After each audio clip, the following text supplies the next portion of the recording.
Live from the Channel 4 studios in Boston, this is WBZ News. Developing right now, firefighters managed to rescue a woman from a burning home in Quincy, only for her to succumb to her injuries. Firefighters say the woman suffered severe burns in that fire and later died at the hospital. Well, thanks for joining us. I'm Katie Brace. And I'm Ken MacLeod. Fire officials in Quincy say the blaze broke out shortly after midnight at this home on Harvard Street.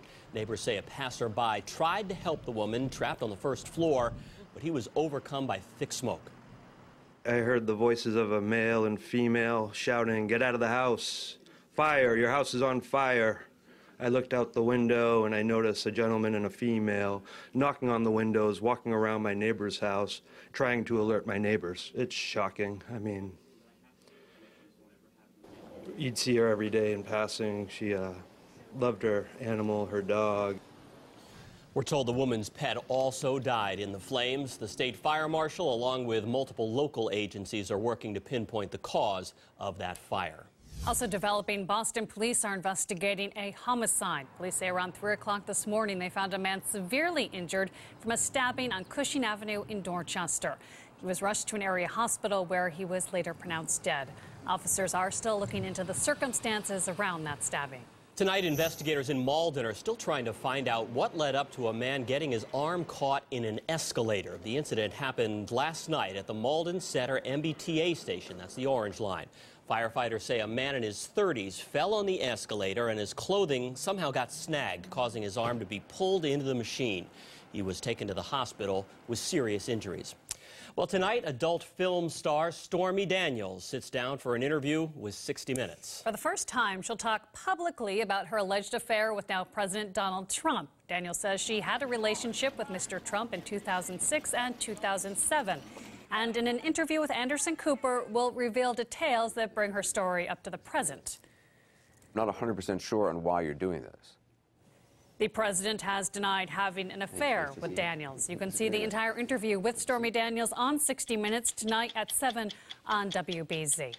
Well, let's talk about the weather. The snow melted really quickly this morning. It barely touched the ground as it really moved very quickly through the area. Meteorologist Pamela Gardner is here now with a look at your forecast, and you'll like those temps you see coming up a little bit later in the week. Definitely some 50s and 60s in your 7-day forecast, and the countdown continues. We're 1 week away from Easter Sunday, 11 days from the Fenway home opener here, 22 days till the Boston Marathon, 64 days until Memorial Day, and the heat is on by the end of the week. Until then, we still have those chilly, wintry temperatures, and a trough moved through overnight, and that's what triggered a few of those scattered snow showers. Low pressure to our south, that's going to become a powerful ocean storm, staying well offshore for us. But we have an onshore wind, high pressure position to our north, and that means along the coastline the next couple of days, a northeast wind will persist. And in the hour-by-hour timing, we still have some of those ocean effect snow showers.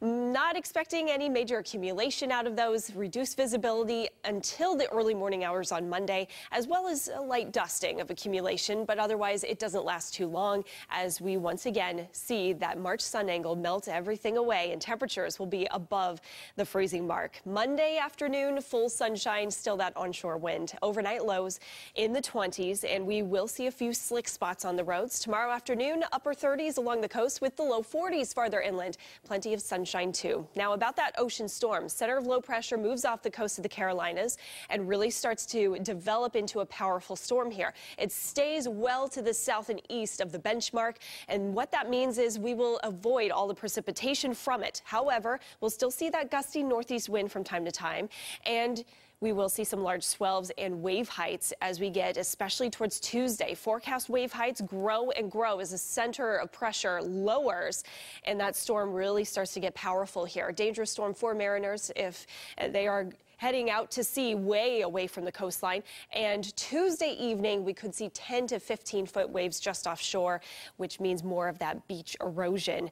Big problem that we've had all winter long. The jet stream flow changes a little bit here. The milder air finally gets pulled in from the south and west by the end of the week. And that means temperatures will be a little different compared to what we've had the last several days. Here's a 7-day, 38 on Monday, then we go up to 46 degrees. Rough surf, cooler temps on the coast, keep in mind. Wednesday, 44, scattered shower chance, but most of the day will be dry. 60 degrees on Thursday, and then we keep those spring-like temps around Friday, Saturday, and Sunday. Highs in the 50s. Chance for rain Friday night into Saturday. Back to you, Ken. Almost a spring weekend there, right? It is, yes. All right. Right now, more than 850 children are looking to find forever families right here in Massachusetts. Jordan's Furniture held an event today to help kids get out of foster care and into permanent homes. It happened at their Reading store in collaboration with the Massachusetts Adoption Resource Exchange. Crews set up animal petting stations, games, and allowed kids to roam through ropes courses. Prospective pre-approved adoptive parents met with children and social workers in the store's fun atmosphere. This is really a chance for the kids to have a good time and hopefully find a permanent family. More than 400 kids have been adopted through Jordan-backed initiatives. It took 6 weeks, but Black Panther has finally been unseated as the top film at the box office. The Monsters vs. Robots science fiction sequel, Pacific Rim Uprising, came out on top with an estimated $28 million in weekend ticket sales. According to studio estimates, the Marvel comic hit Black Panther slid to second place with $16.7 million, which means now, for a remarkable 6 straight weeks, a film with a black lead character has been at the top of the Hollywood box office. Well, thanks so much for watching here on CBSBoston.com. We'll have all your news tonight at 11 on WBZ Channel 4. Hope to see you then.